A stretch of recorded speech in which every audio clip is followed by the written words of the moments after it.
Hey guys, Sean here. So let's get a little bit into timelines. I used to call it quantum jumping, but I'm trying to move away from that terminology because it doesn't resonate with a lot of people. It's kind of like an out there concept, but timelines seems a little more easily digestible for most, I think. So the timelines. So as you move through time, as we perceive it, you have choice points. You're always at a choice point. Do I turn left? Do I turn right? Do I take this job? Do I not take this job? Do I marry this person? Do I not marry this person? You have choices in life. All these choices. Every time you make a choice, your future shifts because you move to a different timeline. Minor insignificant choices and major life decisions. You're still changing the trajectory of your future. Okay? Timelines, choice points.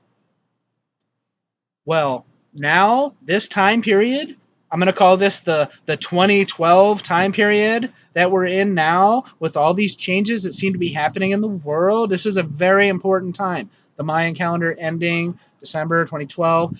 There's a reason why this time period has been pinpointed as a crucial period in human history. The book of Revelations, the Bible, there's so many reasons why this time period is very, very focused upon. So, when you make these choice points throughout your life, and you have different future timelines that you put yourself on. Historically, there was a more limited range of possibilities.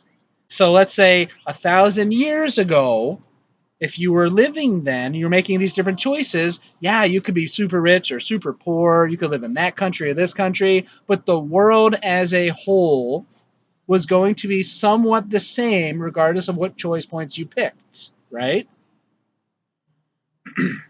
But now, the range of possible futures is so insanely broad because there is a huge intersection of all these different timelines where we can literally move to a timeline where World War III will annihilate us.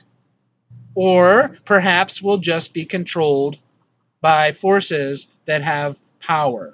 And there's like a police state planet. There's also timelines that are available now where world peace is absolutely attainable. The fucking sky's the limit. You have a chance to go anywhere in the future with regards to what timeline you're going to be on. Okay? And in the past, it wasn't like that. But now we're at this point where it opens up. Which one do you want to be on? Do you want to be on a timeline where the world goes to shit? Oh, the world's shit now. No, that's what the news and the media are telling you because the news and the media have money behind it and influences behind it to shape the world, to show the world as that. Don't believe the news. The news is full of shit. At least most of it. But anyway, I digress. So, yes, do you want to be on a timeline where the world fucking sucks? Or do you want to be on a timeline where people are really fucking happy? You have the choice. This is why this time period is so unique in human history. Because you can go to a timeline where it's world peace, and you can go in a timeline where it's destruction, or somewhere in between. This is a special time. And you can pick which one. You have that ability. Choose wisely.